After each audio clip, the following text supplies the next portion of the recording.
Y la palabra de hoy, el Señor me ha llevado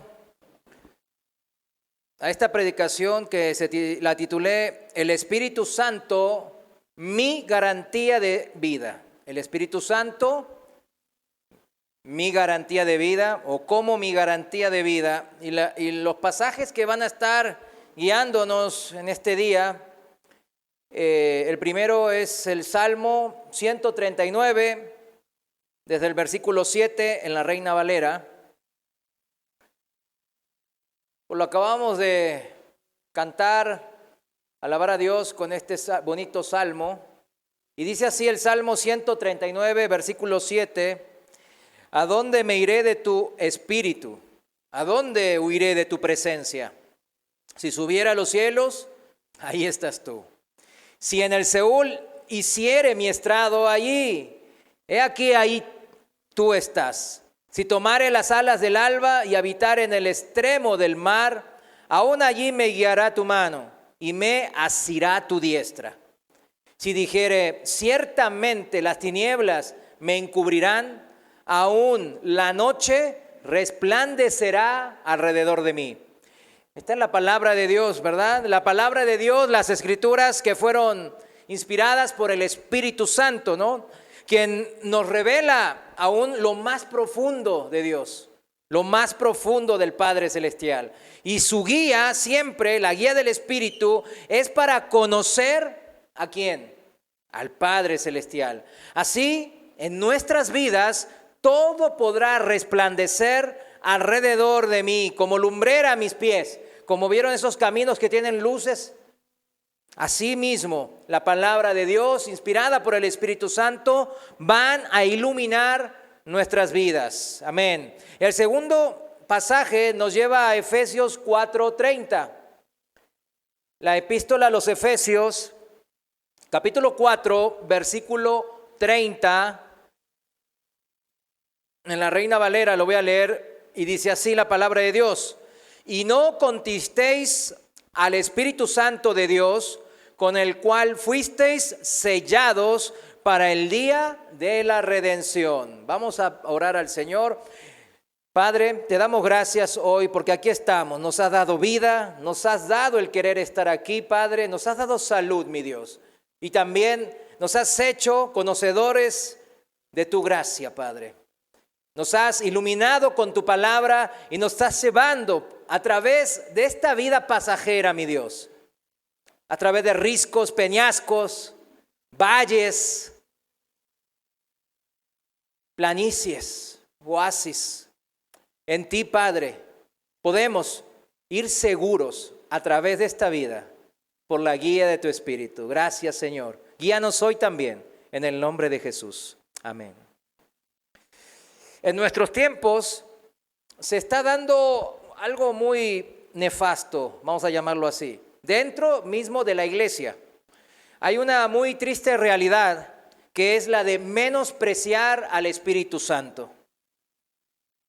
Que ni siquiera es una persona, dicen, que el Espíritu Santo es como un poder, como una fuente de poder de parte de Dios.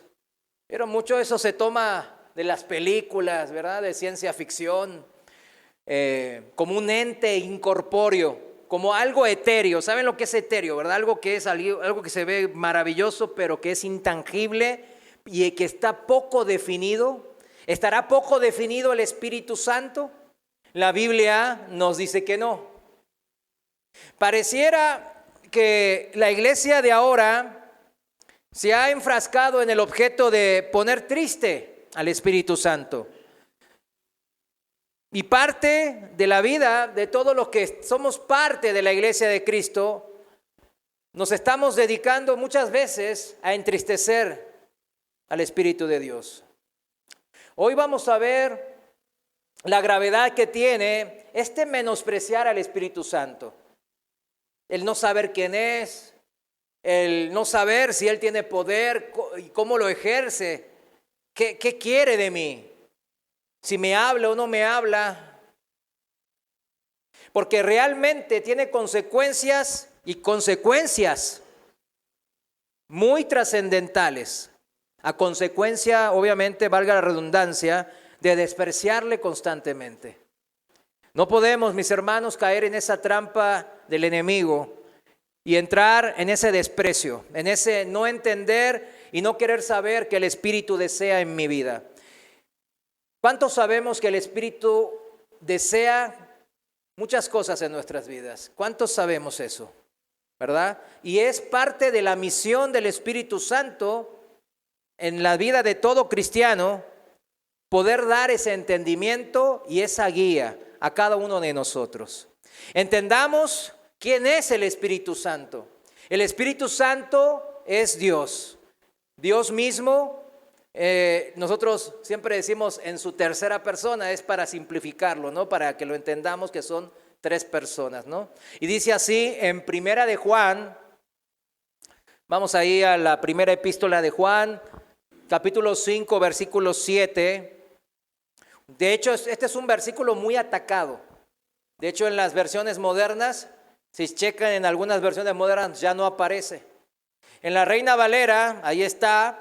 Yo lo voy a leer en la Reina Valera contemporánea. Y ya en la Reina Valera contemporánea, ya le ponen ¿cómo se dice? Un paréntesis. Pero bueno, aquí no, ¿no? Aquí no. Sí le ponen ahí un paréntesis. Como que dando a entender de que, ¿qué significa ese paréntesis? ¿Que es menos importante? Este es uno de los versículos más importantes en la Biblia. Dice así, porque tres, ¿cuántos? Tres, son los que dan testimonio en el cielo. El Padre, la Palabra, que es Cristo, y el Espíritu Santo. Y estos tres son uno. Yo entiendo que las matemáticas no funcionan así en el reino de los cielos. ¿Quién es el único que puede romper las reglas físicas, naturales, las reglas que Él mismo creó? Pues el Dios que las creó. Y ese Dios tiene unas matemáticas en cuanto a su ser trata. Su ser es un solo Dios integrado por ¿cuántas personas? Tres personas. Esto es lo que llamamos la doctrina de la Trinidad. Y es una de las doctrinas realmente más atacadas dentro mismo de la iglesia. Y bien claro dice el apóstol Juan que todo aquel que dice que Jesucristo no es Dios, pues esa persona es anatema, esa persona está maldita. ¿Por qué? Porque no ha entendido la esencia de Dios. Y cuando no entendemos quién es Dios, empezamos a cometer muchos errores en nuestra vida. Por eso dice que el temor de Dios es el principio de la sabiduría, de una vida recta, de una vida iluminada, que va por la senda iluminada, que nos prepara, como decía el salmista. Es lo primero que atacan las sectas, los falsos maestros. Y debemos de saber bien claro que el Espíritu Santo es Dios. La tercera persona, como dijimos, para entenderlo más fácil, de Dios. Tres personas totalmente independientes en que pueden ser entendidas como cada una de ellas como un ser vivo completo, suficiente para existir por sí mismo. ¿Recuerdan cuando Dios se presenta, yo soy el que soy? Que eso en hebreo significa yo existo por mí mismo. O sea, nadie me creó, no tengo tiempo de existencia, yo creé el tiempo, yo existo porque yo soy Dios, yo soy el creador. Y nadie me ha creado. Y eso se aplica a estas tres personas, el Padre, el Hijo y el Espíritu Santo. Amén. Si entendemos eso, ya estamos aventajados que muchas personas que andan confundidas. Y hoy vamos a ver por qué esa confusión puede causar unas consecuencias dramáticas en nuestras vidas, especialmente en nuestra eternidad. Pero ¿cómo se vuelven tres en uno? En la relación de comunión y de dependencia mutua perfecta que tienen entre esas tres personas. Por eso pueden decir que tres son uno. Algo así quería armar entre el esposo y la esposa, ¿verdad? El Señor. En nuestra imperfección no se ha dado. Pero es el Espíritu de Dios. Ese es el deseo de Dios. de realizar aquí en la tierra lo que ellos dan testimonio desde el cielo. Una comunión perfecta, pura, sincera, que tiene una dependencia perfecta entre ellos mismos. Eso es exactamente la Trinidad. Eso es un solo Dios. Hay un pasaje que también prueba la deidad del Espíritu Santo. Es cuando el apóstol Pedro reprende a Ananías con relación a su ofrenda. Ahí en la iglesia que iba surgiendo, si vamos a Hechos capítulo 5, Ananías se había propuesto vender su casa con su esposa Zafira y darle lo que iba a vender al Señor. Pero en el transcurso de lo que él se propuso y lo que Dios le puso en su corazón, a la práctica hubo un problema. Él cuando vendió, seguramente vio todos esos, bueno, en esa época eran monedas de oro y plata. Vio todas esas monedas de oro y plata y dijo, híjole, no, Dios no es pobre, así que no le va a molestar a Dios que me aparte esto. Y agarró y le dio el resto. Eso es lo que ahora vamos a ver la reprensión de Pedro en Hechos 5:3. Lo voy a leer en la traducción viviente. Y dice Pedro, entonces Pedro le dijo, Ananías, ¿por qué has permitido que Satanás llenare tu corazón? ¿Le mentiste? ¿A quién le mintió? Al Espíritu Santo. Y te quedaste con una parte del dinero. La decisión de vender o no la propiedad fue tuya. Y después de venderla, el dinero también era tuyo para regalarlo o no. ¿Cómo pudiste hacer algo así? No nos mentiste a nosotros, sino a Dios. ¿A quién le mintió? A Dios. ¿Y quién dijo al principio que mintió Ananías? Le mentiste al Espíritu Santo.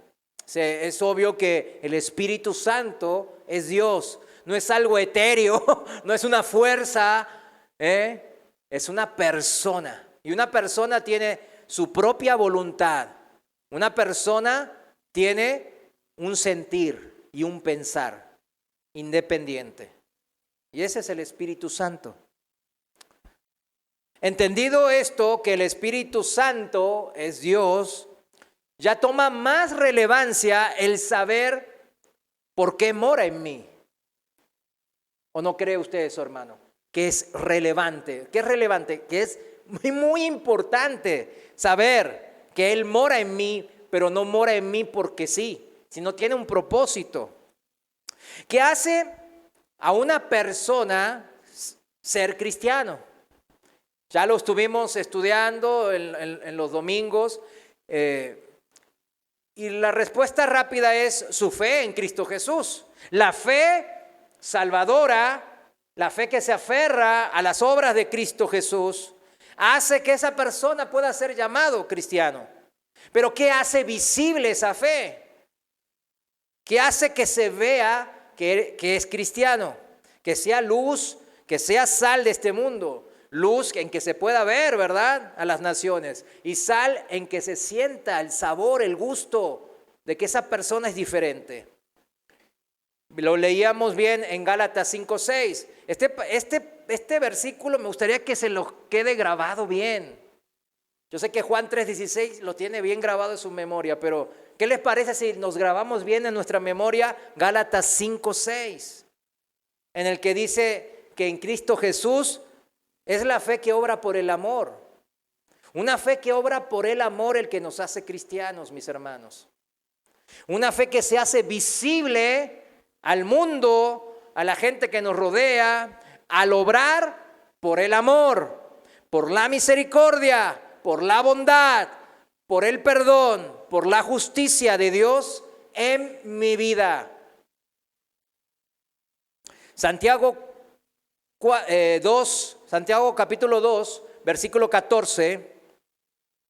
Santiago 2:14, pues detalla un poco más este asunto, ¿no? Que leímos en Gálatas del apóstol Pablo. Dice Santiago, el apóstol, acá en el versículo 14, en la Reina Valera contemporánea, lo voy a leer, dice, hermanos míos, se dirige a nosotros, los cristianos, ¿de qué sirve decir que se tiene fe si no se tienen obras? ¿Acaso esa fe puede salvar? Miren cómo el apóstol Santiago pone en duda la fe de las personas, de los hermanos, de los cristianos, que se dicen ser cristianos, pero que no tienen obras de amor, ¿verdad? Que recién decíamos, la justicia de Dios en su vida, que no están brillando como la luz del mundo o como la sal del mundo. Y en el versículo 15 dice un ejemplo muy entendible. Si un hermano o una hermana están desnudos, o sea, no tienen nada, ni dónde caerse muertos, significa, y no tienen el alimento necesario para cada día, y alguno de ustedes le dice, vayan tranquilos, abríguense y coman hasta quedar satisfechos, pero no les da lo necesario para el cuerpo, ¿de qué sirve eso? Es algo ¿qué hace esto? Nos desafía, nos confronta. Y el versículo 17 dice, lo mismo, aquí viene la analogía, lo mismo sucede con la fe, con lo espiritual. Si no tiene obras, si esa fe no es llamada a las obras de amor en Cristo, ¿qué cosa está? Está muerta. O sea, esa fe no es la fe salvadora. Esa fe no le va a llevar a ningún lado.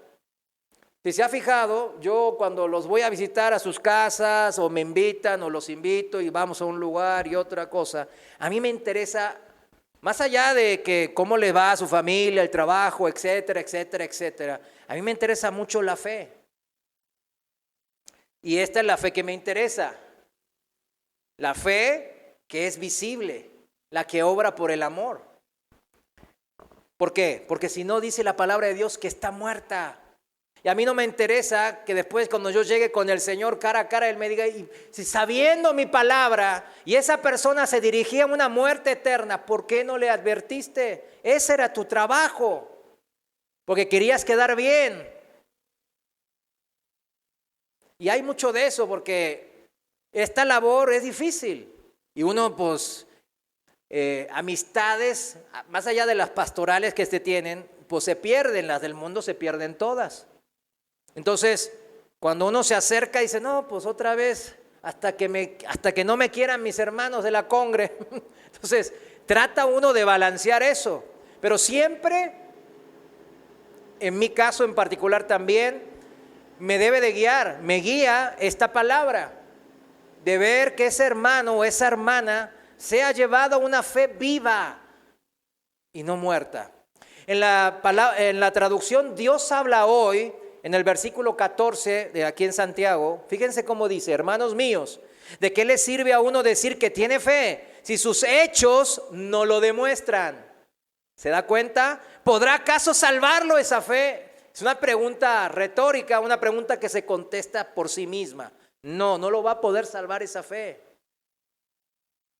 Eso es lo triste, ¿verdad?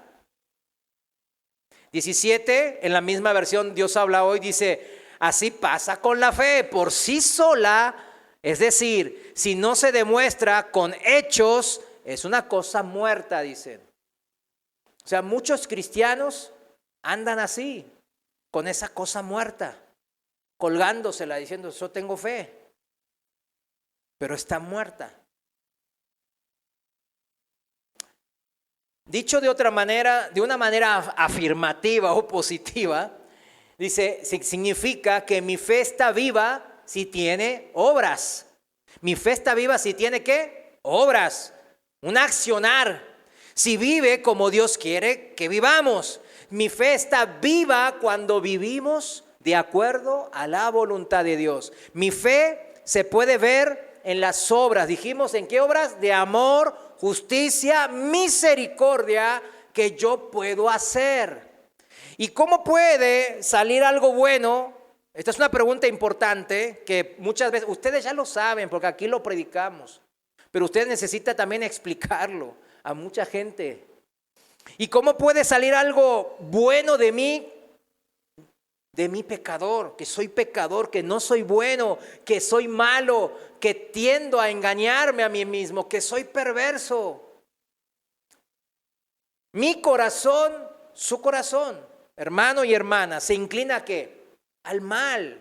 Eso todos lo sabemos. Viendo nuestra vida diaria podemos ver eso. Tiene una inclinación. ¿Sí me entiende? Cuando un terreno está inclinado así, para la derecha, y yo estoy parado aquí en el medio, ¿para dónde voy a tender a ir cuando empiece a caminar? Para la derecha, porque la inclinación está hecha del terreno hacia su derecha.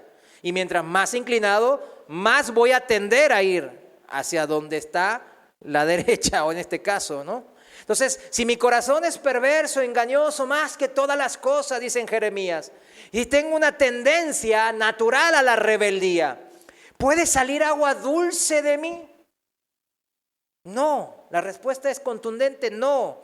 De mis obras, por mis propias fuerzas, en mis esfuerzos, solo van a salir aguas amargas, citando a Santiago en el capítulo 3. Solo puede salir en mis propias fuerzas, en mi religiosidad, aguas amargas. Jamás puede salir aguas dulces. Y eso es lo que muchas religiones, o mejor dicho, todas las religiones del mundo no han entendido. Andan tratando ellos mismos de alcanzar a Dios, cuando fue Dios el que se acercó a nosotros. No hace falta alcanzarlo. Él está cerca, al alcance de una oración. Entonces no entiendo, alguno puede estar confundido, pues yo sé que aquí no. Las obras de amor y justicia de Dios en mi vida es lo que representa eso, la fe.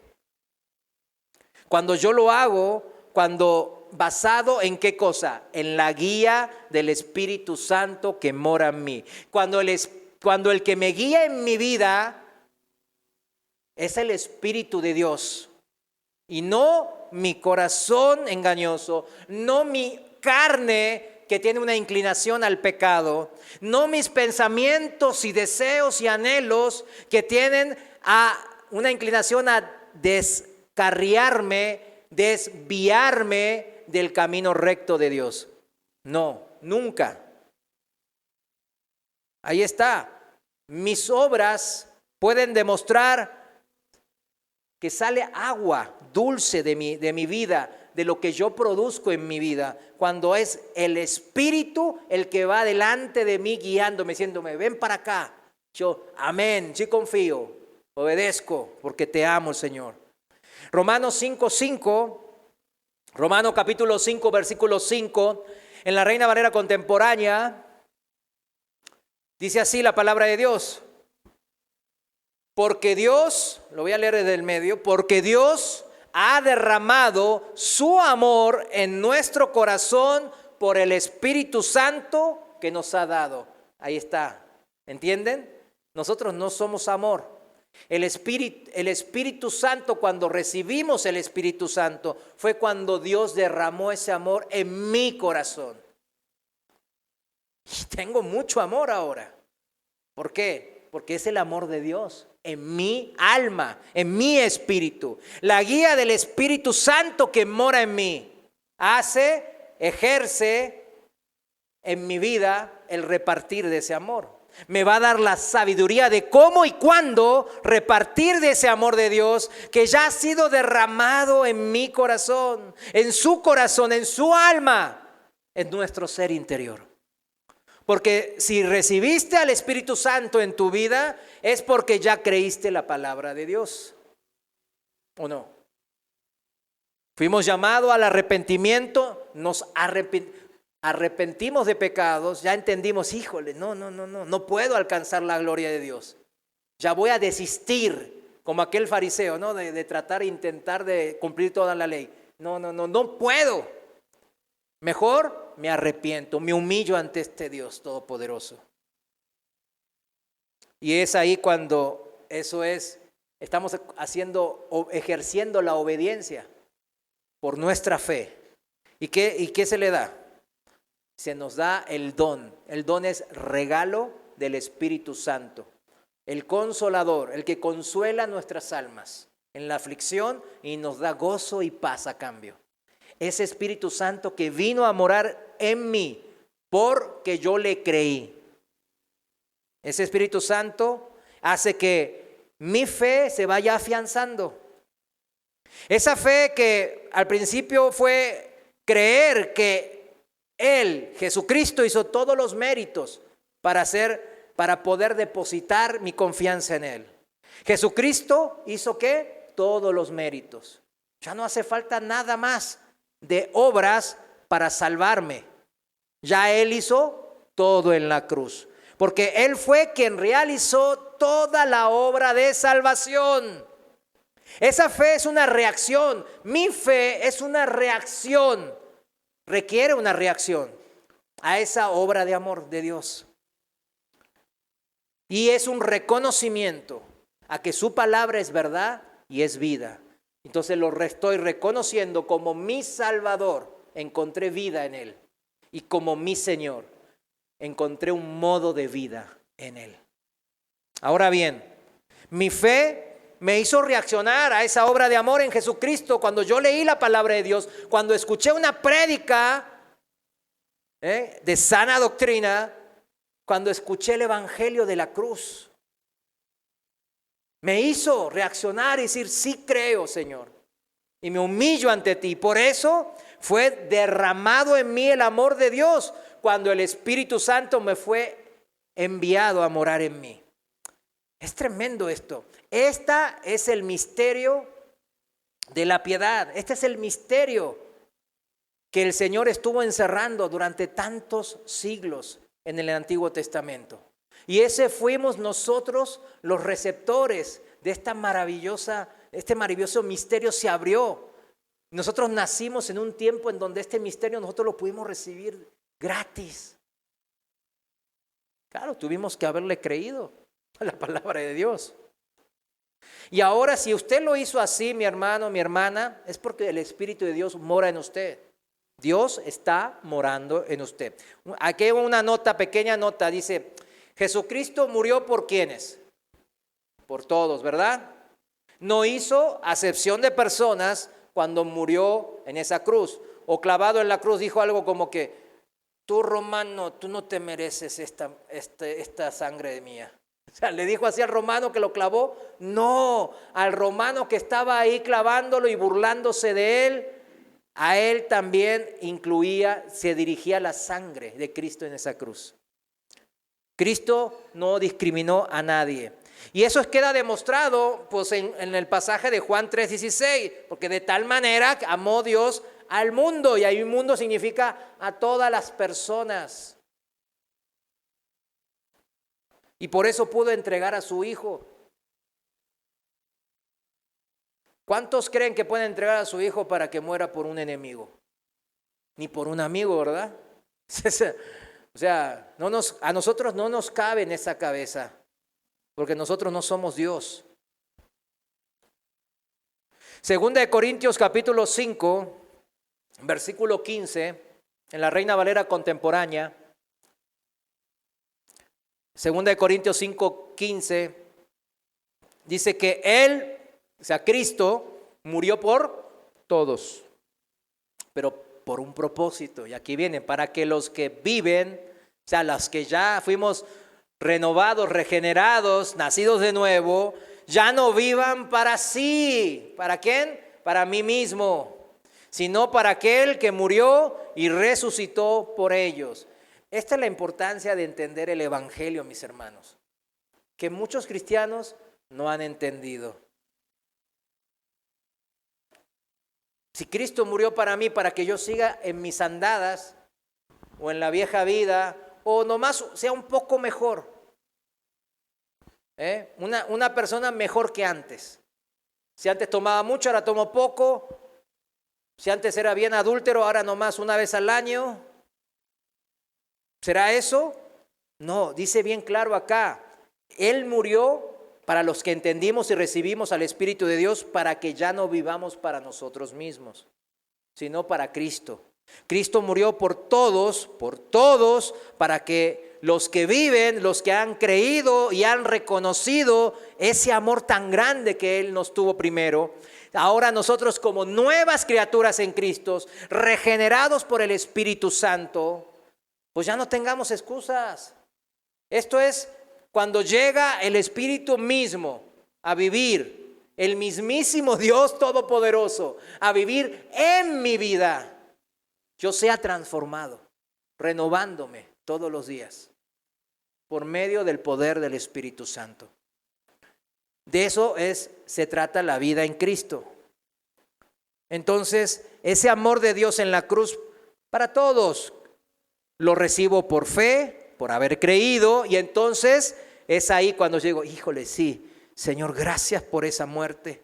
Gracias por haberme salvado, porque yo no podía salvarme a mí mismo. Yo tenía este vacío y tú lo llenaste. Entonces se derrama en mi vida su amor. Con la llegada del Espíritu Santo, Dios mismo llega a mi vida y a mi corazón. Y es ahora que puedo yo vivir para aquel que murió y resucitó por mí, por Jesucristo. Esto es hacer visible mi fe por las obras de amor de Dios. De esto se trata el cristianismo, mis hermanos. Ya que se entienda bien de que, me confunde. De hecho, siempre hay una cita ahí que me acuerdo de Martín Lutero, el famoso, el que hizo la reforma hace 500 años, el que comenzó prácticamente la reforma. Y él decía, nunca me lo olvidé porque me afectó tanto cuando lo leí por primera vez, que hasta ahora me lo acuerdo, después de más de 10 años que lo había leído, que dijo, yo no entiendo el libro de Santiago. Me gustaría que no esté. Así dijo. A él le gustaría que el libro de Santiago no esté ahí. ¿Sabe por qué? Porque decía, no entiendo, la salvación es por fe. Es por la gracia de Dios y por fe. Pero acá Santiago, el apóstol, dice que es fe más obras. No se le dio a él todavía el entendimiento, ¿verdad? Como ahora nosotros, ya que Cristo está muy cercano a regresar, entonces ahora sí se nos dio esta gracia, este entendimiento, que hace 500 años quizás no se les dio tan bien a los de aquella época. Al mismísimo Martín Lutero estoy hablando, ¿verdad? No se trata aquí de idolatrizar a una persona, claro que no, pero estoy hablando que era un hombre de Dios que inició la reforma, probado, sufriendo, ¿verdad?, las marcas de Cristo en su vida. Pero miren, a nosotros sí se nos dio eso. Y hoy mismo estamos reforzándolo, porque aquí lo hemos dicho una y otra vez. Fíjense que la casa y la familia y la congregación, como estamos ahora en las iglesias locales, es donde vamos a comenzar siempre a dejar ver nuestra fe. Siempre. ¿Cuándo vamos a poner en práctica las obras de amor de Dios en mi vida? ¿Las obras de quién? De Dios en mi vida. Cuando yo hago caso, ¿a quién? A la guía del Espíritu Santo. ¿Cuándo? Todos los días. Porque todos los días me cruzo con personas en mi vida. O casi todos los días. Yo sé que alguno puede estar ayunando y encerrado todo el día, un día. Y gloria a Dios que le da salud para poder ayunar todo el día y estar encerrado orando con el Señor. Pero generalmente nos vemos con otras personas a lo largo del día. Y los que más nos cruzamos, ¿quién será? Por la familia, los vecinos, la congregación, en el trabajo, los compañeros de trabajo. ¿Cuánta fe ven? Ahora sí, pónganse en ese contexto usted, en su obra diaria, en su accionar cotidiano. ¿Cuánta fe ve en sus obras de amor y justicia que usted permite que el Señor haga en su vida, ahí en su familia, en la congregación, en donde usted ahí siempre lo trae el Señor? ¿Cuánta fe ve usted ahí? ¿O ve pura fe muerta, como decía el apóstol Santiago? Es algo que usted se debe de desafiar. Aquí usted se tiene que ir confrontado por la palabra de Dios y edificado y esperanzado, porque entendimos bien quién es el que me da mi fuerza y mi guía y mi todo, mi consejero, el Espíritu Santo. Ejemplos concretos para que nadie entre en duda, ejemplos concretos, específicos de obras de amor y justicia de Dios en mi accionar cotidiano. Vamos a citar un ejemplo nomás, bíblico. El esposo con la esposa, Efesios 5:25. Y dice así en la Reina Valera contemporánea, Efesios 5:25. Dice así, se dirige a los maridos, esposos. ¿Cuántos esposos sabemos? Amén, amén, amén. Amen a sus esposas, así como, aquí viene el ejemplo, ¿no? Así como Cristo amó a la iglesia y se entregó a sí mismo por ella. Miren cómo especifica, porque yo sé que Dios sabe que somos bien ahí, ¿no? Nos agarramos de excusas, ¿no? ¿Cómo? Sí, yo la amo a mi esposa. No, como Cristo la amó. Sí, la amo como Cristo. Y se entregó hasta la muerte por ella. Ah, espérame. Ahí está, ¿verdad? Una entrega por mi esposa en donde mi vida puede ser sacrificio vivo por ella, por amor, para santificarla, dice, ¿no? El 26. Pero ahora los maridos ven pornografía y la están no santificando. Quieren hacer las mismas cosas que ven en la televisión ahí, con las esposas. Un desastre. Una vez ahí el doctor Alducin, el hermano, contó una de que una consejería que a mí me da pena ajena. Él la comentó y dije, ay, qué pena, porque bueno, él es un señor de la tercera edad, entonces lo comenta, pero a mí me da pena que una consultoría de un hermano que tenía décadas en el Señor, de la congregación de ahí de él, que le pregunta eso, le pregunta si puede hacer esto o lo otro. O sea, nomás el hermano andaba concentrado en tratar de practicar pues, las cosas que veía ahí en el internet. Ahí estaba su corazón. ¿Se da cuenta? Inclinado al mal, totalmente, el hermano. El apóstol Pedro, aquí en esto del esposo a la esposa, para lo específico, para que nadie se vaya, ay, a mí no me dijeron bien específico. Aquí está bien específico. El apóstol Pedro nos dice a los esposos en la primera carta, capítulo 3, versículo 7, después usted los busca, que vivamos con ellas, nuestras esposas, de manera sabia, sabiamente, dice, dando honor a la mujer, a mi mujer, no a cualquier mujer, a mi mujer. O sea, porque hay un anda de Don Juan, acá dice que le dé honor a las mujeres. No.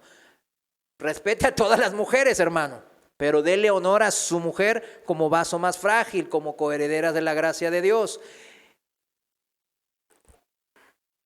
Y esto a veces, ahora en estos tiempos lo pasamos así un poco a la ligera, pero en los tiempos de Jesús y durante miles de años, hasta hace poquito, hasta hace menos de 100 años, se trató a la mujer como un ser humano de segunda clase, y eso es verdad, todo el mundo lo sabemos.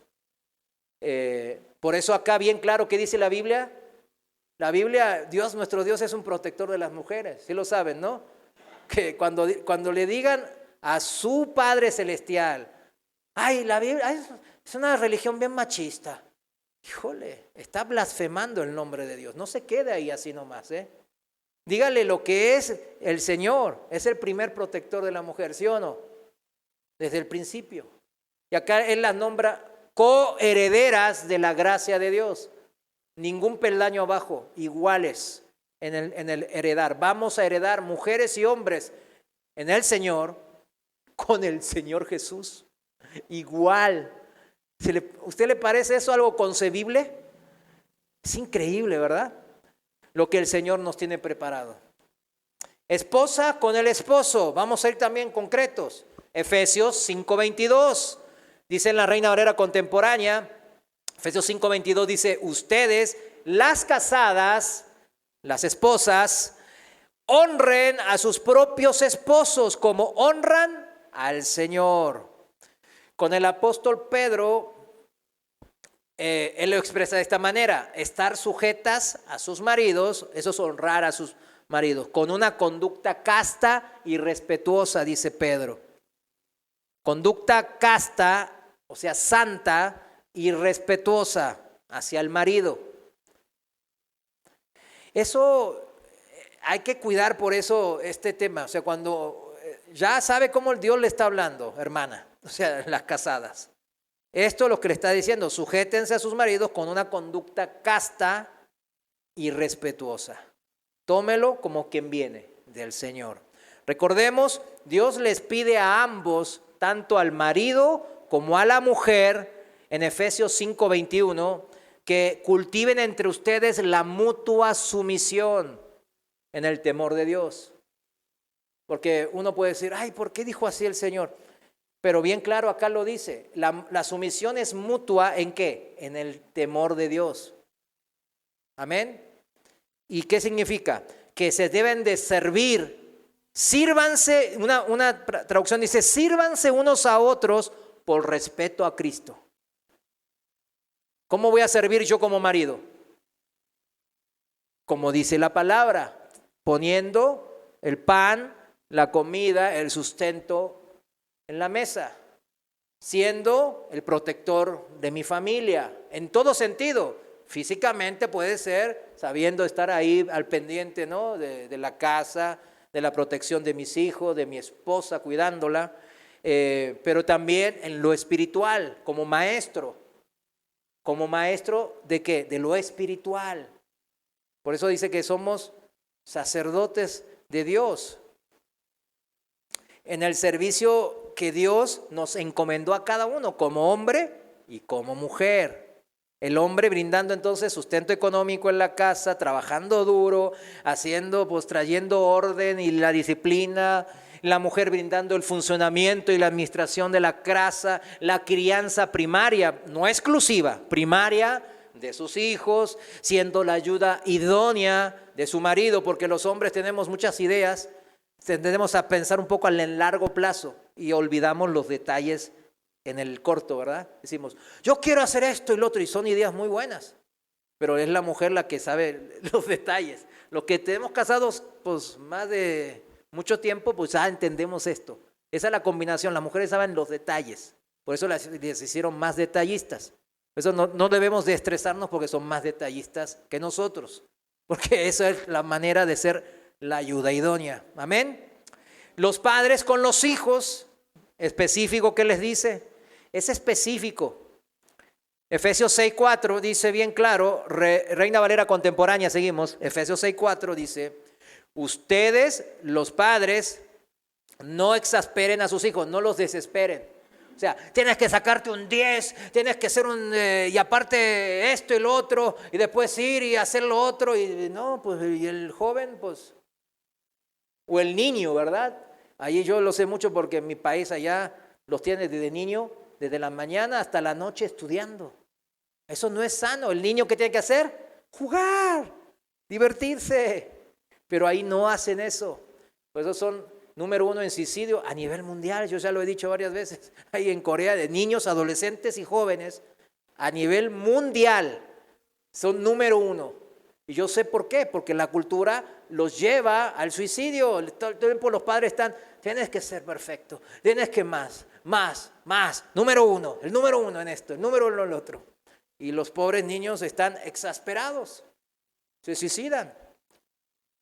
Por eso dice, los padres no exasperen a sus hijos, sino edúquenlos, subrayo edúquenlos, ¿en la qué? En la disciplina y en la instrucción. Y aquí disciplina, en griego, significa enseñar, educar de una manera disciplinada, o sea, correcta, constante, diaria, metódica, instructiva y correctiva. Y la palabra instrucción, aquí en el versículo 4, significa en el griego amonestación, llamar la atención, reprensión y advertencia, cosa que ahora no se hace mucho. Hay que saber amonestar, reprender, llamar la atención de nuestros hijos. ¿Por qué? Porque no son perfectos. Y cuando van a hacer algo malo, pues hay que decirles que están haciéndolo mal. Porque si no van a pensar que está bien y lo van a seguir haciendo mientras crecen. Proverbios 13:24 dice bien claro. Proverbios 13:24 en la Reina Valera contemporánea dice, el que retiene el castigo aborrece a su hijo. El que lo ama a tiempo lo corrige. ¿Cuándo es en tiempo? Cuando usted ve que anda mal su hijo. No es cuando ya le dicen y ni sabía. ¿Vieron esos padres que ahorita, la otra vez me tocó ver en las noticias, ¿no? Que su hijo estaba robando un Oxxo y lo mató un policía en la balacera. Y la madre, era tan bueno mi hijo, así decía. Mi hijo, mi santo, mi angelito. Y no, su angelito andaba con una pistola amenazando a otras personas y haciendo maldades. Entonces, por ahí la madre no se había enterado que su hijo era un delincuente, o sí, no sé. Pero obviamente ella y el padre no le están brindando una educación adecuada. El otro día estaba viendo una estadística en donde el 85% de los que están en la cárcel dicen que el 85% que no tuvieron padre o la figura del padre era nunca estaba o ya estaban divorciados y lo veía una vez cada mes. O sea, no tiene una figura de un padre en su vida el 85% de las personas que están en la cárcel. Creo que era el 70 y tantos % que se había suicidado, no tenía padre también, etcétera, etcétera. O sea, ahí vemos la importancia de los padres también, ¿no? El que ama a su hijo, ¿qué hace? A tiempo lo corrige. Los hijos a los padres, está ahí mismo en Efesios 6:1. Hijos, obedezcan a sus padres en el nombre del Señor, porque esto es justo. Honra a tu padre y a tu madre, que es el primer mandamiento con promesa. Aquí Dios sabe cómo somos los hijos, ¿no? Necesitamos una carnada. Si no, ni siquiera le hacemos caso. Y ni así le hacen caso los hijos. Pero bueno, es el primer mandamiento con promesa para que te vaya bien y tengas una larga vida sobre la tierra. Esto es promesa de Dios. Si yo trato con amor, los honro y obedezco a mis padres, ¿qué va a pasar conmigo? Me va a ir bien y voy a tener una larga vida sobre la tierra. ¿Cuántos dicen amén a esto? Yo digo amén. ¿Qué ganan los hijos discutiendo con sus padres? Nada. Ya lo vemos aquí, ¿no? Y aún incluso cuando digamos ellos dicen, le gané en un debate o en un argumento. O sea, demostré que tuve razón. Y sí, en cierto, los hijos a veces tienen la razón. Pero si ese hijo lo demuestra con violencia, con falta de respeto, con palabras altisonantes, con prepotencia, y más si son ancianos sus padres, ¿en verdad habrá ganado ese hijo? Pues no, perdió. ¿Qué perdió? La promesa de bendición del Señor. Y si seguimos con los ejemplos concretos de obras de amor y justicia en el accionar diario de cada uno de nosotros, porque todos somos padres, todos somos hijos, ¿sí o no? Todos somos parte de una familia. Entonces, aquí están estos ejemplos concretos. Uno no tiene excusa. Cuando lee la Biblia, nos dan ejemplos concretos de cómo hacer que el amor de Dios, la justicia de Dios se pueda expresar en mi vida. Y son bien concretos, mis hermanos. No dejan lugar a dudas, no dejan lugar a excusas. En la iglesia, por ejemplo, de los pastores a la congregación, a las ovejas, Cristo mismo dice, constituyó algunos en las iglesias, no a todos, algunos apóstoles, profetas, evangelistas, pastores y maestros. Y en Efesios 4:12 dice el fin y el propósito de esto, de constituir líderes en las iglesias. No para que se enseñoreen, sino a fin de perfeccionar a los santos para la obra del ministerio, para la edificación, o sea, el crecimiento del cuerpo de Cristo. O sea, mi trabajo en el pastorado no es entretenerlos, no es divertirlos, no. Aunque ya saben que con los que allá nos las llevamos un poco mejor y que me han abierto las puertas de su casa, pues yo soy de bromear mucho, ¿no? Ahí bromeo un poco, digo chistes, bromas. Estamos en un ambiente pues de amistad, ¿verdad? Pero aquí, en la iglesia, tengo una encomienda, y esa encomienda es bien clara del Señor. Mi trabajo principal es el de edificarlos, hacerlos crecer en lo espiritual, o sea, la fe de cada uno, la fe que obra, ¿por qué? Por el amor, crezca en la vida de cada uno de ustedes. Esa es mi misión, esa es la misión de mi vida. Si alguien me pregunta, ¿cuál es la misión de tu vida? Pues esa. Sean 2, 3, 10, 20, 15, los que sean, las ovejas que sean, yo debo de tratar de hacerlos crecer en la fe que está viva, en la fe que lleva obras, las obras de justicia de Dios, de perfeccionarlos en la palabra y de unirnos en eso. Amén. Dice en otra versión, ellos tienen, o sea, los pastores, los líderes tienen la responsabilidad de preparar al pueblo de Dios para que lleve a cabo, ¿qué cosa? La obra de Dios y edifique la iglesia, o sea, haga crecer la iglesia. Amén. Y entre las ovejas del mismo rebaño, entre los hermanos en la fe, está en Efesios 4:15. Si usted se fija ahí en Efesios 4:15, voy a seguir en la Reina Valera contemporánea. Dice que para que profesemos la verdad, o sea, la palabra de Dios, en amor y crezcamos en todo en Cristo, que es la cabeza, de quien todo el cuerpo, nosotros, todos somos parte de ese cuerpo de la iglesia, bien concertados y unidos entre sí por todas las coyunturas que se ayudan mutuamente. ¿Cómo cree que usted no es importante? Si usted puede ser un punto de coyuntura, de unión entre dos otros hermanos que andan por ahí alejados, por ahí distanciados, hasta enemistados. Y Dios lo puede usar a usted en oración, en palabra de exhortación, en hablarle la verdad, en reconciliación. Acuérdense que nosotros llevamos el ministerio de la reconciliación al mundo.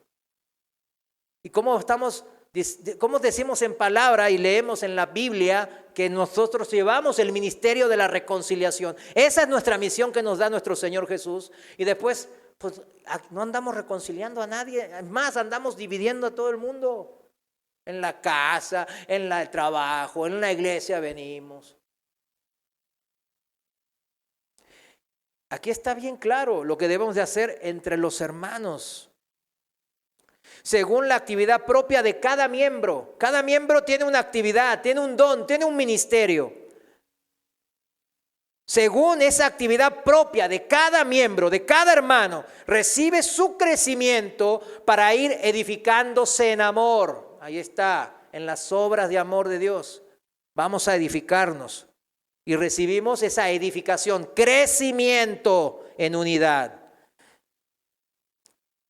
En la traducción viviente dice, Dios hace que todo el cuerpo encaje perfectamente. O sea, Él tiene todo ya planeado para que usted encaje en donde lo puso el Señor. Y cada parte, al cumplir con su función específica, claro, tengo que estar cumpliendo mi función. Ayuda a que los demás, ¿a qué ayuda? A que los demás se desarrollen. Y entonces todo el cuerpo crece y está sano y lleno de amor. Esa es la consecuencia, ¿no? Todo el cuerpo crece, está sano y está lleno de amor. Pero antes, cada quien está cumpliendo su función específica y ayudando al prójimo para que se desarrollen, para bendecir esa vida. Esto es lo que vimos el domingo cuando hablamos de amar al prójimo, ¿no? Y es la esencia, el mismo núcleo del comportamiento cristiano, mis hermanos. Juan 15:12 dice, el Señor lo da como mandamiento, como un resumen y mandamiento. Y cuando es mandamiento de Dios hay que parar la oreja y decir, híjole, vamos a escuchar qué dice el Señor. Este es mi mandamiento, dice el Señor. Que se amen unos a otros como yo los he amado. ¿Como quién nos ha amado? Como Cristo nos ha demostrado. Pues nosotros hemos creído en que el Evangelio, que es la obra de Cristo de amor, que murió por mí en la cruz. Yo creí en eso y entendí ese amor tan hermoso que me redimió de mis pecados.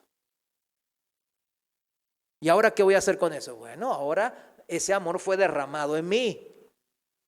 Una cosa es eso, ya cuando uno dice, pues sí, a mí Dios no me dio mucho. Eso es una falsa hipocresía, mi hermano.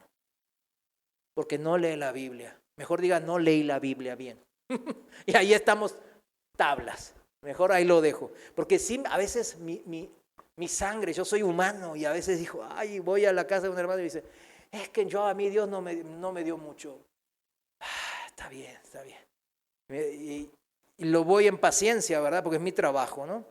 Pero me hierve la sangre porque prácticamente no digo que está blasfemando el nombre de Dios, pero híjole, es un pecado por desconocimiento quizás. Pero usted ya lo sabe hoy. ¿Cómo que no recibió nada? Recibió al Espíritu Santo, Dios mismo en usted. Y si Dios está conmigo, pues ¿qué? Todo es posible, todo es posible. Hay que vivir ese cristianismo, mi hermano. Estamos en los últimos tiempos. Pero la iglesia está apagada porque justamente estamos en los últimos tiempos. Pero en los últimos tiempos dice el Señor que va a sacar una pequeña manada. ¿En dónde? Va a salir ¿a qué? A predicar con valentía y con amor el evangelio de Dios. Va a haber más desafíos. Con estos ejemplos concretos, ¿qué quiero hacer? Ejemplos concretos que vimos bíblicos de obrar en amor y justicia en donde Dios me puso, en la familia, en la congregación. Ahí es donde entonces se cumple mi propósito como cristiano. Usted tiene que encontrar ese propósito y no está difícil.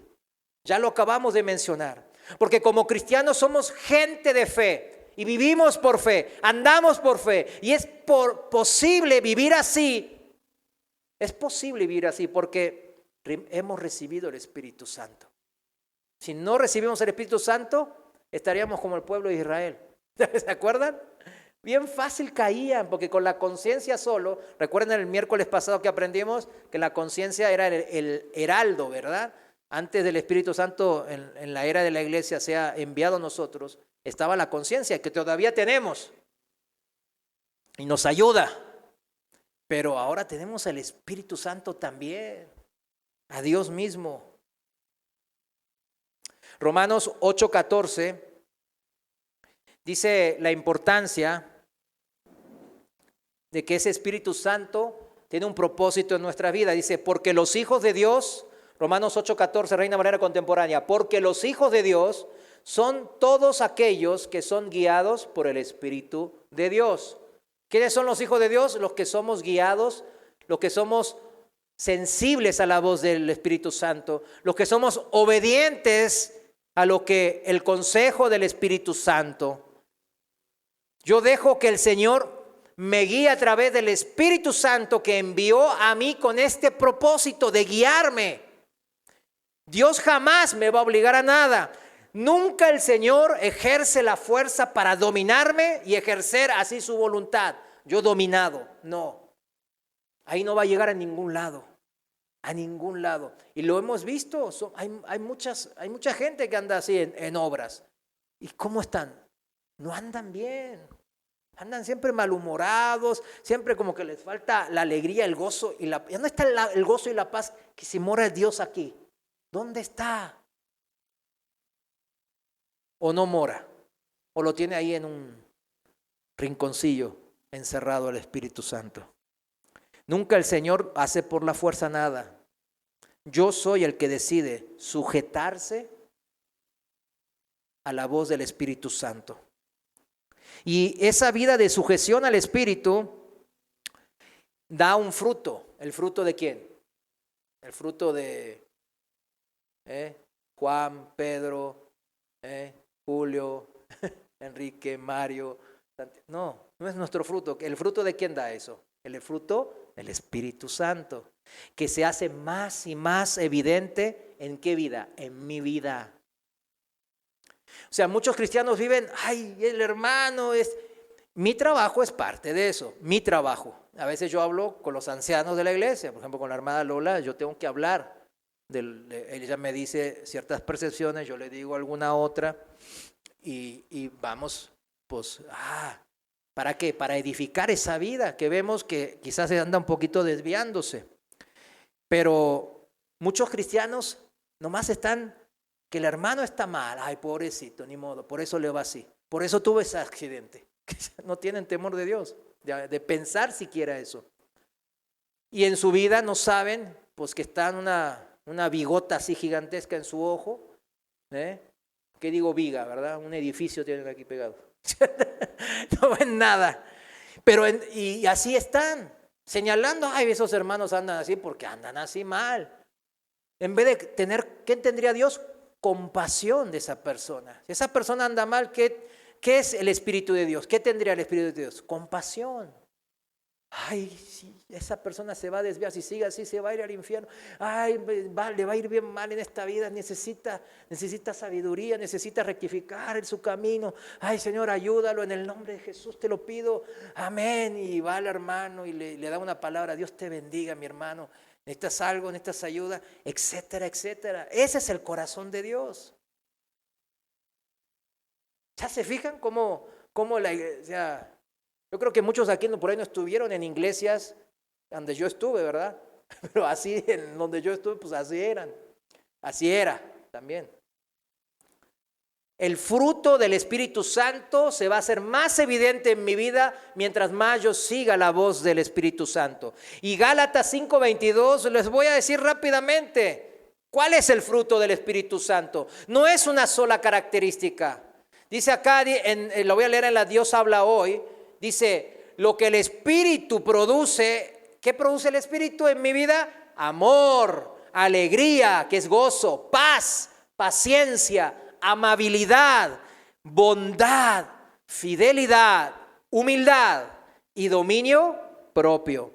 Contra tales cosas no hay ley. O sea, no hay que esto y que lo otro. No hay excusa de nada.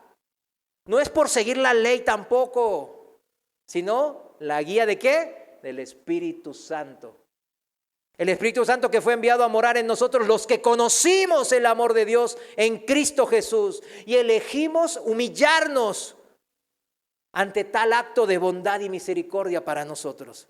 Así fue derramado el amor de Dios en nosotros. Ahora, cada vez que yo decido morir a mí mismo y vivir para Cristo, que es seguir la guía del Espíritu, en otras palabras, comienzo yo a derramar ese amor de Dios que yo recibí, que está en mí, a otros alrededor mío.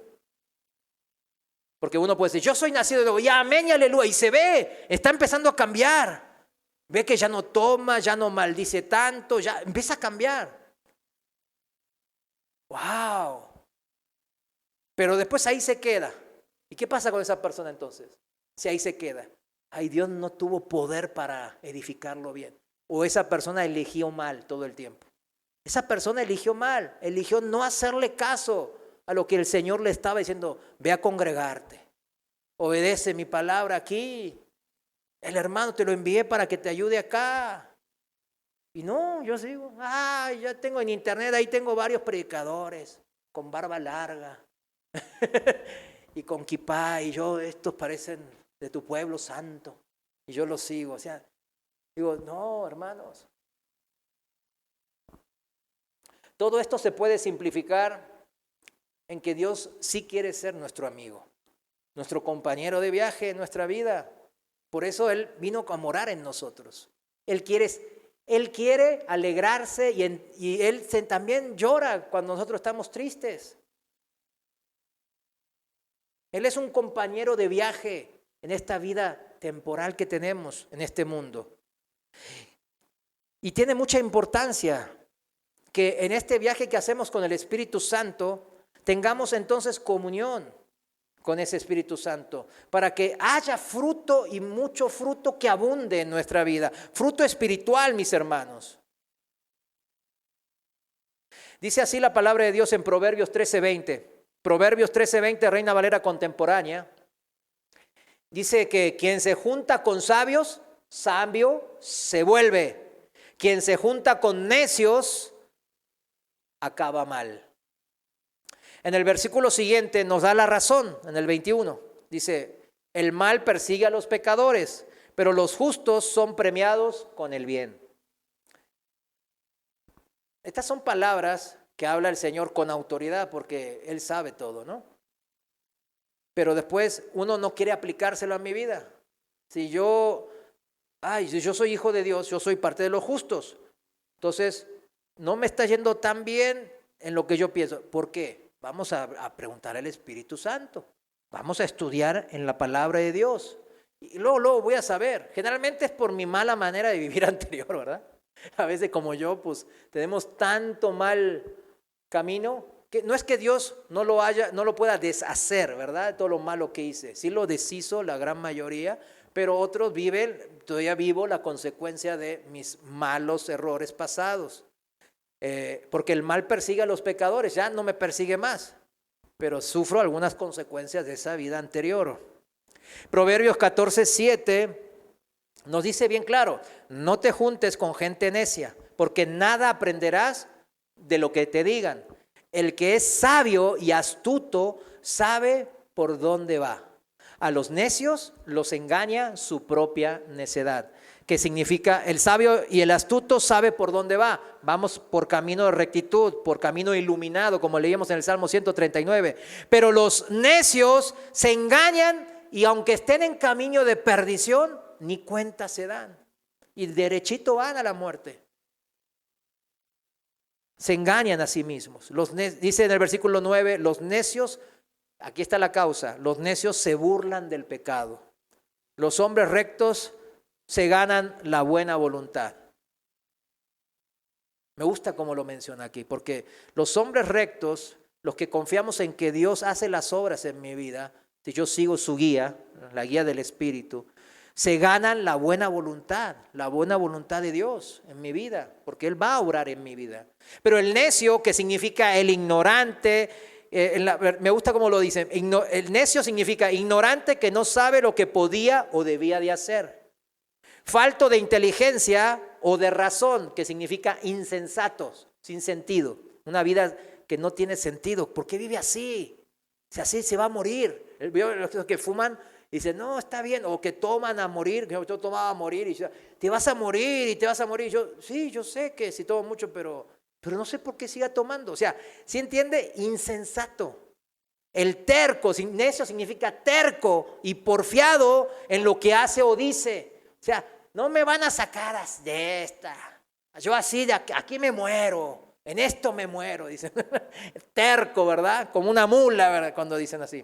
Pero el más grave error de estos necios insensatos está escrito en el versículo 9 que acabamos de leer. Los necios se burlan del pecado. En la traducción del lenguaje actual dice así: a los necios no les importa si Dios los perdona o no, pero la gente buena quiere el perdón de Dios. O sea, si volvemos a Romanos 8, veremos cómo es de importante esta comunión, con este compañerismo. Acordemos, estamos cerca del Espíritu Santo y Él está cerca de nosotros. Si nosotros creamos esa relación de amistad, haciéndole caso al Espíritu Santo, estamos en comunión, somos amigos de Dios y podemos ser sensatos, entendidos y no necios e insensatos, como acabamos de leer en los Proverbios. Y dice así, fíjense bien, y con eso quiero cerrar la idea bien claro. En Romanos 8, voy a leer del capítulo 8, versículo 5 en la Reina Valera contemporánea.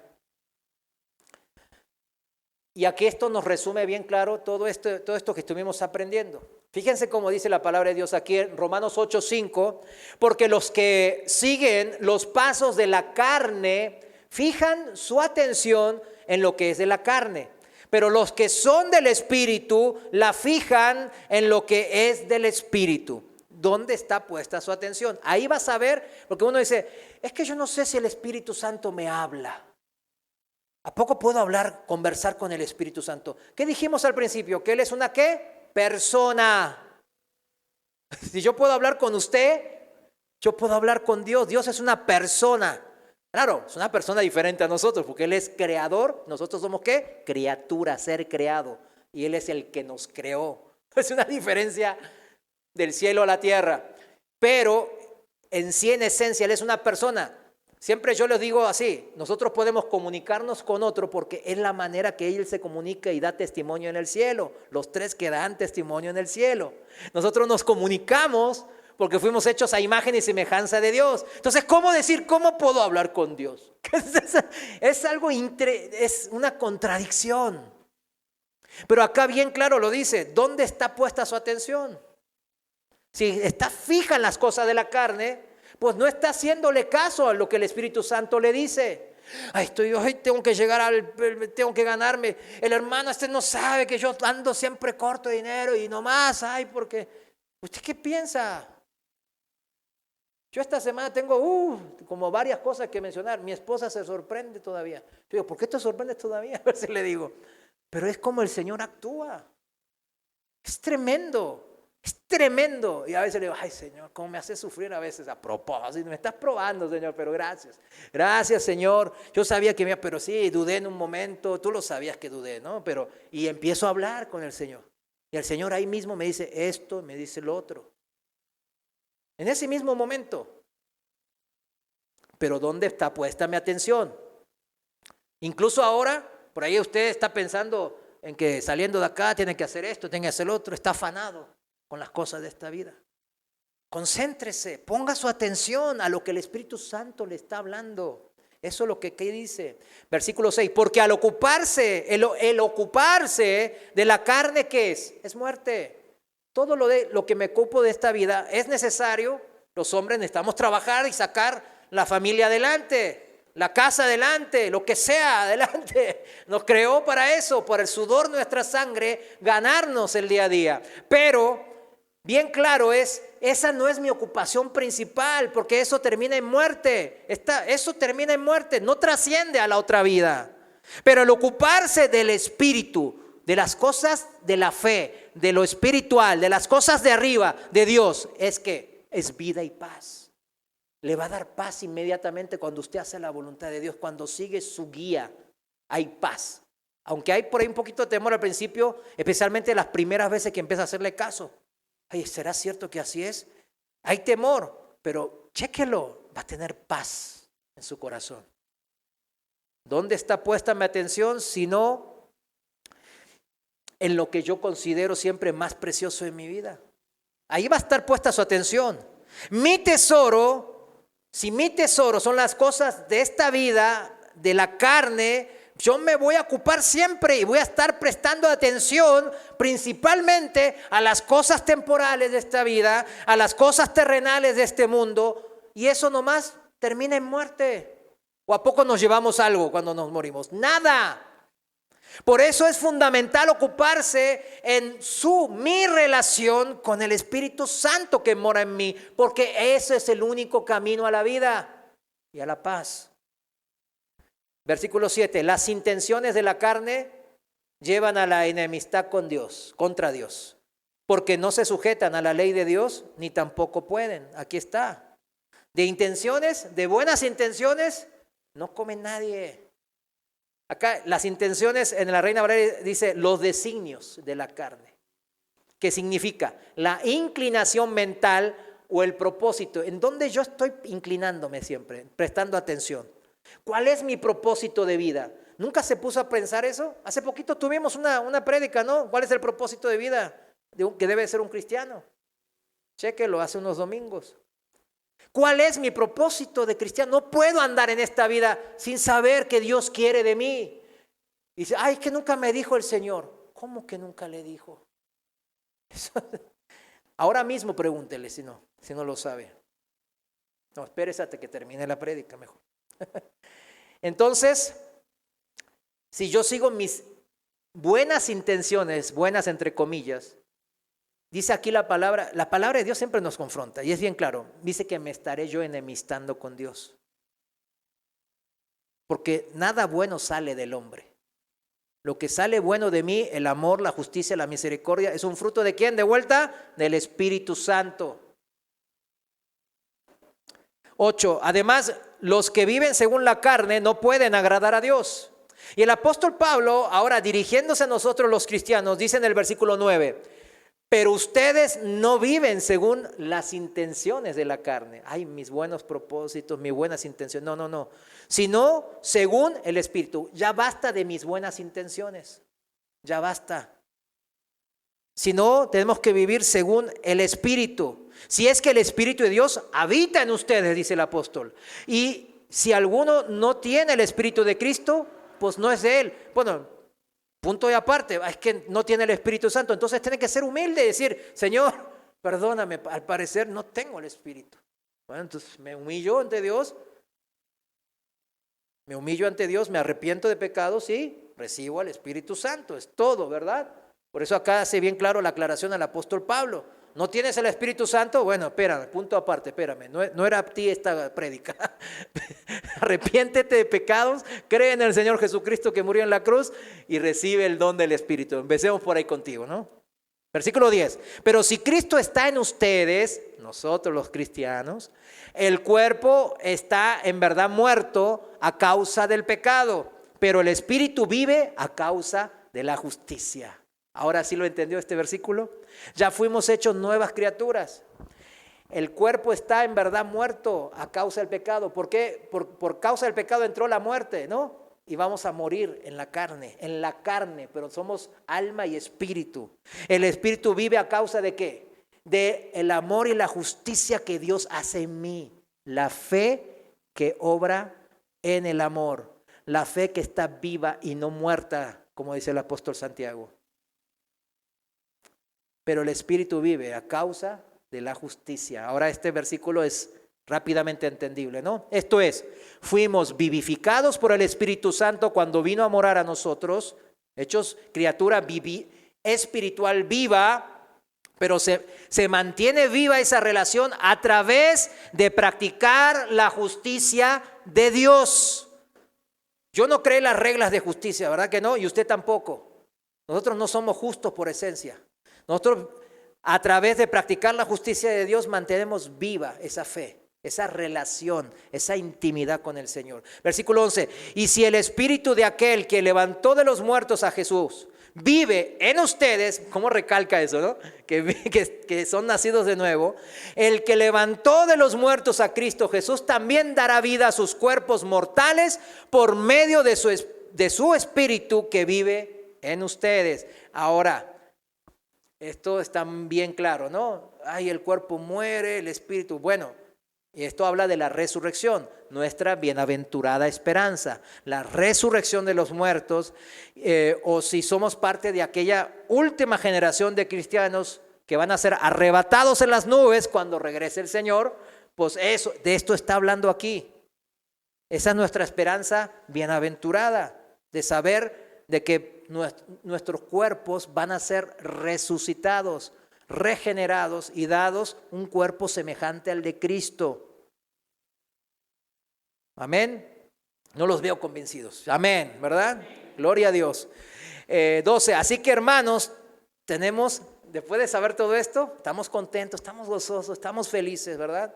Entonces, así que hermanos, dice la conclusión del apóstol Pablo, tenemos una deuda pendiente con el Señor, ¿no? Estamos súper endeudados. Mire, no tenga deudas con el banco. Tenga deudas ¿con quién? Con el Señor. Tenemos las deudas, pero reconózcalas. No os hagáis aquí sí no se hagan, ¿eh? Tenemos una deuda pendiente con el Señor, pero no es la de vivir en conformidad a la carne. ¿Cuántos están agradecidos a Dios? De esto se trata. ¿Cuántos sabemos del alto precio pagado por mi alma? Versículo 13, yéndome rápido, porque si ustedes viven en conformidad con la carne, morirán. Pero si dan muerte a las obras de la carne por medio del Espíritu, entonces vivirán. Y esta es la conclusión, mis hermanos, de la predicación de hoy. Si dan muerte, ¿quién tiene que dar muerte a las obras de la carne en mi vida?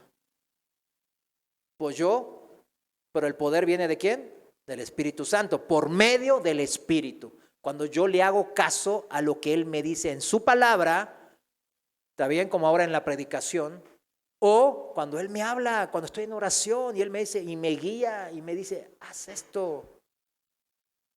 Entonces, yo tengo que decidir eso.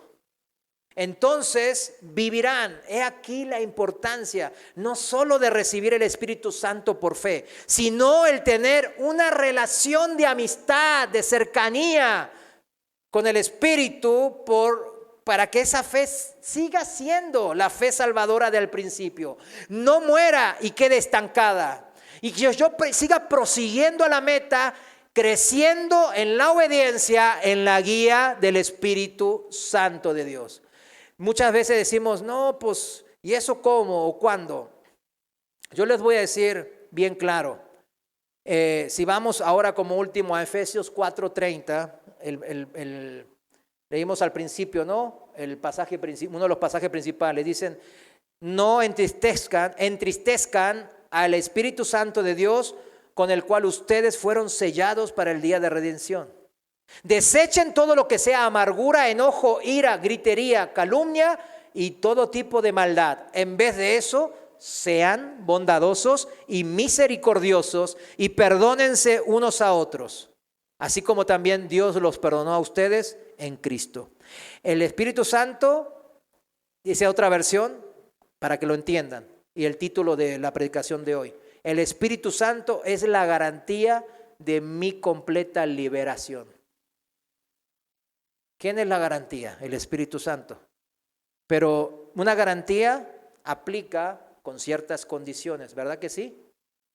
La garantía no aplica si yo, por ejemplo, cuando yo compro un artículo del hogar, un refri, no sé, un clima, y luego le doy uso indebido, uso excesivo, inadecuado. Luego por ese mal uso voy a la tienda donde lo compré y exijo la garantía. Exijo esta garantía porque aquí dice la garantía, el sello de ustedes, aquí está sellado con su sello. Exijo eso. Y ellos no son tontos, van a revisar el artículo. Oiga, usted lo está usando 24/7, ¿verdad? Cuando acá dice que hay que darle un descanso, XY, que no le haga así, que no le mueva la perillita, y usted aquí la perilla la movió, esto le hizo así. No, sí, pero usted me selló, aquí está la garantía, ¿verdad? ¿Y qué dirá la empresa que le vendió el producto? Que no aplica la garantía, porque usted le dio uso indebido de la garantía. Pues eso no aplica. ¿Sí lo entiende? ¿Sí entiende eso? ¿Qué debemos de hacer para que la garantía sea válida en el día de redención? Ahora llevándolo a lo espiritual. Tener una relación íntima con el Espíritu Santo, tener fe en que si obedecemos su guía, su consejo, haremos la voluntad de Dios y nos irá bien en esta vida y en la venidera. Amén. Amén. Entonces, nomás le leo, porque esto es lo importante, ya con esto termino promesa. Efesios 4:31, en palabra de Dios para todos, porque es importante, porque está bien, entendí que la garantía, sí, ya entendí la analogía con los productos que compramos, que siempre tienen garantía, ¿no? Ya lo entendí la analogía. Y ahora viene, ¿qué tenemos que hacer? Quítense de ustedes ¿qué? Toda amargura. Dice que, el proverbio dice que el corazón de cada uno sabe su amargura, su propia amargura, ¿sí o no? Cada uno de ustedes sabe eso. ¿Por qué yo soy tan enfermizo? ¿Por qué soy tan gordito? ¿Por qué yo siempre me hacen bullying? ¿Y por qué tengo esta enfermedad? ¿Y por qué mi esposa? ¿O por qué mi esposo? ¿Y por qué mi hijo salió así? ¿Y qué esto y lo otro? Ya déjese, quítese de toda esa amargura. Ira, enojo, gritos, calumnias y malicia. O sea, malicia habla de todo tipo de pecados que se practican en la carne. Sean, ahora sí, amables y considerados unos con otros. Perdónense como Dios los ha perdonado a través de Cristo. Así de sencillo. Amén. Esto es lo que debemos de hacer, mis hermanos. Y la garantía, el sello aquí del Espíritu Santo va a funcionar. Porque Dios es todopoderoso. Pero no debemos hacer uso indebido. Amén. De la gracia de Dios. Vamos a levántese y vamos a cierre sus ojos. Señor, te damos gracias porque una vez más nos has guiado a través de tu Santo Espíritu, por medio de tu palabra santa, Padre, la Biblia, y a través de la predicación de tu palabra. Señor, aceptamos esto como que viene de tu Espíritu Santo, mi Dios. Señor, obra en este momento en el corazón, en el alma de cada una de estas personas, de estos hermanos que aquí estamos, mi Dios, para que tú los guíes, para que ellos sean sensibles a tu palabra, a tu consejo, que no se vayan como vinieron, sino que tú los desafíes, los confrontes y los lleves por el camino recto de tu senda iluminada. Señor, queremos que si hay toda raíz de amargura, de ira, de enojo, de no perdonar, a un familiar, a un hermano por alguna cosa en mi corazón. Señor, en este momento te lo dejamos a ti, Padre. Tú eres nuestro justiciero. Tú eres el Todopoderoso. Y ahora confiamos en ti. Te dejamos a ti la justicia. Y ayúdanos a hacer tu justicia en donde tú nos tienes. En esta familia, en esta congregación y a donde tú nos envíes. Y en el nombre de Jesús sabemos que tenemos ese poder porque tenemos el don recibido, tu Santo Espíritu morando en nosotros. Gracias por eso. En el nombre de Jesús, amén. Amén. Gracias, mis hermanos. Dios les bendiga.